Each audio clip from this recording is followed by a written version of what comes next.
En jetant les ordures, l'enfant crie, effrayant la fille. Elle demande ce que la fille pense qu'elle fait. La sœur s'excuse pour elle, car elle jouait à cache-cache. La fille dit qu'elle s'en fiche parce qu'elle n'aime pas avoir peur. La jeune fille s'excuse à nouveau pour sa sœur. L'enfant demande si la fille va manger le fruit, car elle a faim. La fille l'appelle impertinente, se moquant d'elle. Puis il jette la papaye à la poubelle en lui disant d'aller la chercher et de la manger. La sœur dit à l'enfant qu'il doit chercher quelque chose à manger. Et il dit que la papaye peut être mangée. L'enfant dit qu'il a trouvé un portefeuille. La sœur dit que le portefeuille est très cher et quand elle l'ouvre, elle est surprise. L'enfant raconte ce qui s'est passé. Elle dit qu'elle a une photo de cette fille qui était avec eux maintenant. L'enfant dit qu'il doit le lui rendre. Et la sœur est d'accord et les deux continuent de crier pour la fille et la poursuivent. Le chauffeur dit qu'il y a quelqu'un qui vient chercher la femme. Cependant, elle l'ignore et dit au chauffeur de s'en aller, car ce ne doit être rien de bon. Le conducteur dit qu'il pourrait s'agir de quelque chose d'important. La fille dit qu'il est payé pour diriger et ne pas donner d'avis. Le garçon démarre alors la voiture et démarre. La fille dit que le propriétaire du portefeuille est parti et n'a pas pu la joindre, puis dit d'aller la chercher. Il court après la propriétaire du portefeuille en criant pour elle. La sécurité demande où ils pensent qu'ils vont. La fille n'arrête pas de crier après le propriétaire du portefeuille. L'homme dit qu'ils doivent aller au bureau, remplir le contrat. Elle les remarque tous les deux et n'aime pas ça. La fille lui fait signe. La fille dit qu'elle ne croit pas que les deux l'ont suivi. L'homme demande ce que la fille a dit. Elle répond que ce n'était rien. La fille essaie d'entrer, mais l'agent de sécurité dit qu'ils ne peuvent pas entrer, car ce n'est pas un endroit pour des gens comme eux. La fille répond qu'elle a besoin de parler à la fille de quelque chose de sérieux. L'agent de sécurité dit qu'il ne veut plus lui parler et qu'il est pressé que les deux partent. La fille dit à sa sœur qu'elle a un plan et qu'elles vont toutes les deux dans un endroit où les gens ont de l'argent et ça va être comme une mission secrète. L'enfant aime l'idée et est ravi de faire ce qu'elle dit. Et les deux sont allés de l'avant avec le plan. À une femme qui demande de l'aide. Elle demande ce que les deux veulent. La fille dit qu'elle veut rendre le portefeuille d'une fille, mais l'agent de sécurité ne la laisse pas entrer. L'enfant demande à la femme de distraire l'agent de sécurité. Elle dit oui et demande aux deux d'attendre. La femme salue l'agent de sécurité et dit qu'elle ne l'a jamais vu là-bas. Il salue la femme. Elle dit qu'elle aimait le garçon et leur dit d'être seule pour parler. Il accepte la proposition de la femme. Et les deux partent. Ils en profitent et font un nouveau signe au propriétaire du portefeuille. Elle l'ignore cependant et appelle la serveuse. Et il dit qu'à la porte il y a deux délinquants qui ternissent l'image de l'établissement et il dit de les enlever tous les deux. La serveuse vous remercie de l'avoir prévenu. Et les deux s'enfuient.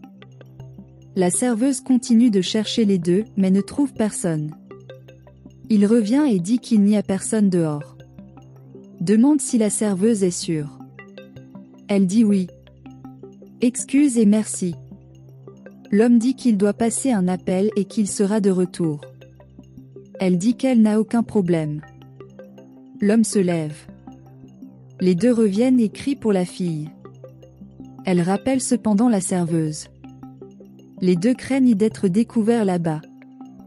La serveuse arrive et leur dit de sortir de là et crie pour la sécurité. Il vient en hâte. La fille fait irruption et dit qu'elle a besoin de lui parler. La fille dit qu'elle n'a rien à lui dire et dit au garde de sécurité de la faire sortir de là. Et l'agent de sécurité vous fait sortir de l'établissement. L'homme revient et s'assoit. Elle demande où la conversation s'est arrêtée. La serveuse apporte le chèque. La fille va prendre l'argent dans son portefeuille. Mais il finit par ne pas la trouver. L'homme est étrange à ce sujet. Demandez ensuite ce qui se passe. Elle dit que tout est en ordre, mais elle ne trouve pas son portefeuille. Elle demande si elle peut payer plus tard. Et la serveuse dit qu'il n'y a aucun moyen et elle a besoin que vous effectuiez le paiement maintenant. L'homme dit qu'il paiera la facture. Elle dit qu'elle paiera, car elle a juste besoin de trouver son portefeuille. L'homme demande à la serveuse de le mettre sur son addition. Elle le remercie et dit qu'elle ne sait pas ce qui s'est passé. L'homme dit qu'il ne voudra plus passer de contrat avec son entreprise. Elle demande pourquoi, car tout allait bien.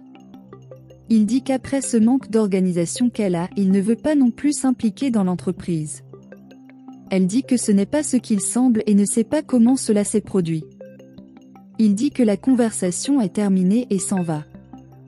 La fille n'arrête pas de demander à l'homme de revenir, mais cela ne sert à rien.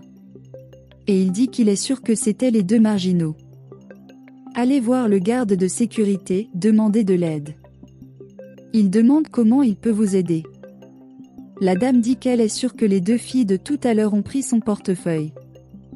L'agent de sécurité dit qu'il va aider et les deux les poursuivent. La sœur dit à la fille qu'ils ne peuvent rien faire d'autre. Elle répond qu'ils ont fait tout ce qu'ils pouvaient. La fille arrive en accusant les deux de vol. Elle dit que ce n'était pas ça. Mais la fille n'écoute pas et prend son portefeuille avec colère.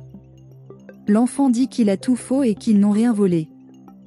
Elle dit que son portefeuille était dans son sac à main et dit à la sécurité d'appeler la police. Il sort son portable pour passer l'appel. Son chauffeur arrive en courant et lui dit qu'elle se trompe. La fille dit que le chauffeur devrait s'occuper de ses propres affaires. Il dit que ce sont les deux filles qui étaient derrière la voiture, qui l'appelaient, mais elle l'a ignoré et lui a dit de s'en aller. La fille dit qu'elle fait attention aux choses. Le chauffeur demande ce qui s'est passé et la fille dit qu'elle n'a pas volé son portefeuille, car elle essayait de le rendre. Parce qu'au moment où il a jeté la papaye à la poubelle, le portefeuille est tombé par terre. Sa petite sœur est d'accord avec la fille, disant qu'elle voulait juste rendre son portefeuille. Le chauffeur dit que c'était vraiment ça et demande au patron de vérifier son permis. Elle dit que vraiment tout est comme elle l'a laissé. Puis il s'excuse auprès des deux, car il avait une mauvaise impression d'eux. Et il complète en disant qu'il a plein de choses à faire et que ses plans avec l'entreprise ont été frustrés et qu'il a fini par s'en prendre à eux. Et il dit qu'il aurait dû résoudre le problème différemment et demande avec quoi travaille la fille. Elle répond qu'elle n'a pas encore de travail. La fille dit que rien de ce qu'elle fait ne récompensera la façon dont elle a agi et veut s'excuser et offre un travail à la fille. Elle se lève heureuse et accepte la proposition. La fille dit que dans sa maison, elle a besoin d'une aide et comme elle est honnête, elle serait la personne idéale. Et il donne la carte à la fille pour acheter des vêtements pour elle et sa sœur et aussi pour se nourrir. Les deux sont heureux et merci beaucoup. La fille s'excuse encore une fois et dit qu'elle va les emmener à la voiture pour faire les courses. Et tout le monde est content.